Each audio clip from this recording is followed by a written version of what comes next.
What's up guys? Good morning. Welcome back to my channel.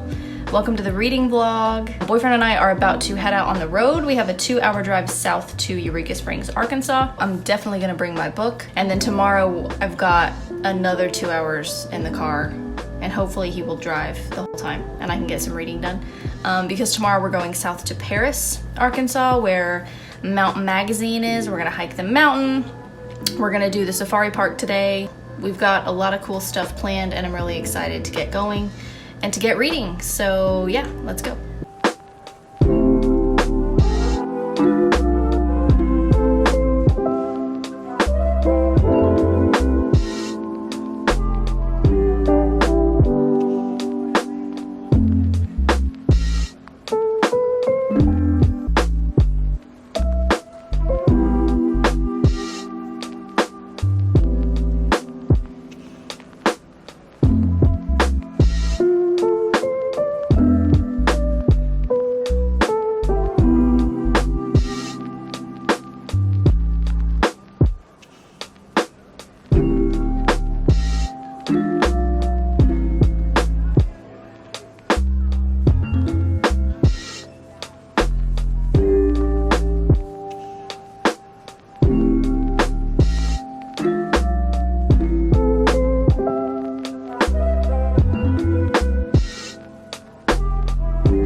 You want to say hi?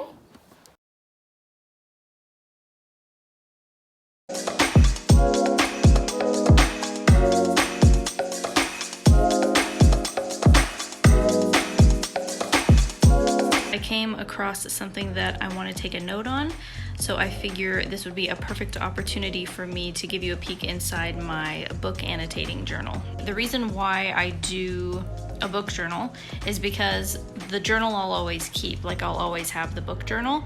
I won't always have the book necessarily. It may get lost. I may lend it to a friend and they not give it back. I may decide to donate it, sell it, whatever. So I will always have the notes and I will always have the quotes, even if I don't have the physical book. So here we have my book annotating journal. It is just a moleskin. I'll see if I can link below the exact one that I use, like with the size and everything. But it looks like this. So the first page of the entry always looks like this. The rating I will fill in once I finish the book, the date I started, title, author, genre, page count, and format, and then of course the notes themselves. It's usually a mixture of summary, like what's happening in the book, so I can remember specifics. Sometimes I will even put down, let's see if I can find an example. Oh, here's an example.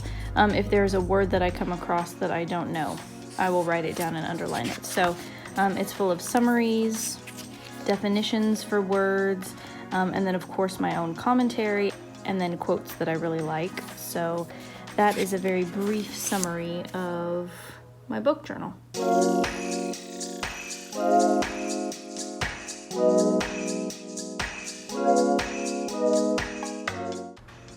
Another quick reading update for you guys. I just got to page 100.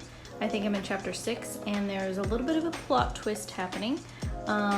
Things are getting a little bit science fiction-y. There's a scene that has to do with dolls, like living dolls. I'm not gonna say any more, I don't want to spoil it, but I love me some science fiction, so I feel like we're getting somewhere. The plot thickens.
guys, I've got another little update for you. I'm just reading in the park with boyfriend.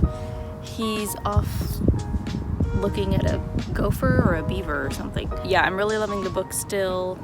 It's giving me, so I know I mentioned in my last update, it's got 1984 vibes for sure, but it's definitely giving me Handmaid's Tale vibes now as well. So if you liked that book, I feel like you would like this one too.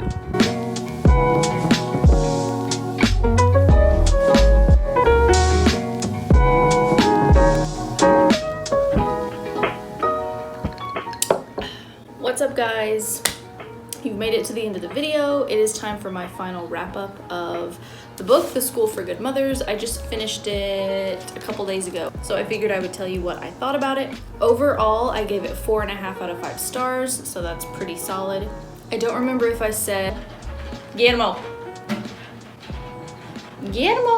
I don't remember if I said early on in the video exactly what it's about, but basically it follows a woman named Frida, and she has a very bad day in which she leaves her toddler alone. She just like needs a breather. She just needs to like run to the office to grab something.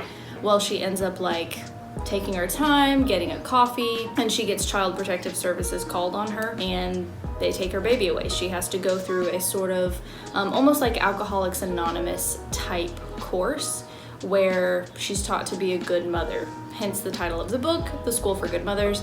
It's her and like 86 other moms, and they basically have to take this course to hopefully pass in a year's time to prove that they are actually a fit mom and they get the parental rights back for their child. I do think this would hit a little bit harder if you're a parent. I'm not a parent, I'm not a mom, so I don't exactly know what Frida is going through mentally, emotionally. I can feel for her, but I would imagine if you're a parent, especially if you're a mom, this is probably gonna hit pretty hard. I mentioned in a previous update, but it's definitely for fans of 1984 by George Orwell and The Handmaid's Tale by Margaret Atwood. They each have that very like, somebody's always watching you, there's always surveillance, don't step out of line kind of vibe to them, and The School for Good Mothers definitely have that vibe.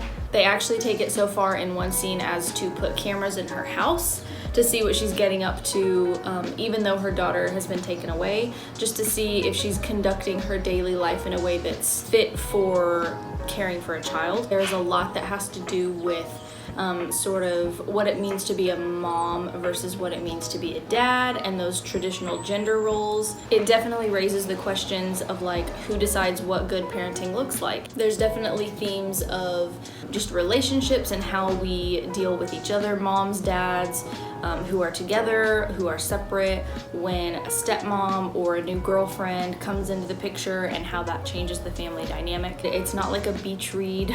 Maybe if the beach is really gloomy and overcast, then it would be a good beach read.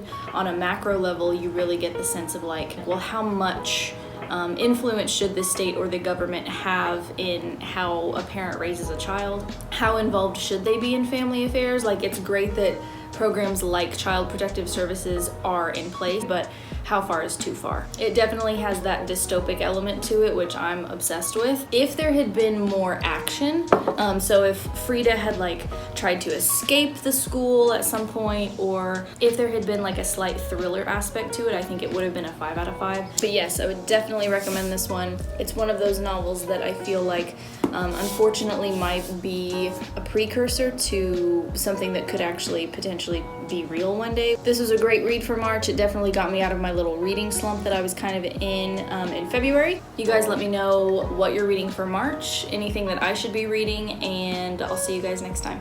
Bye.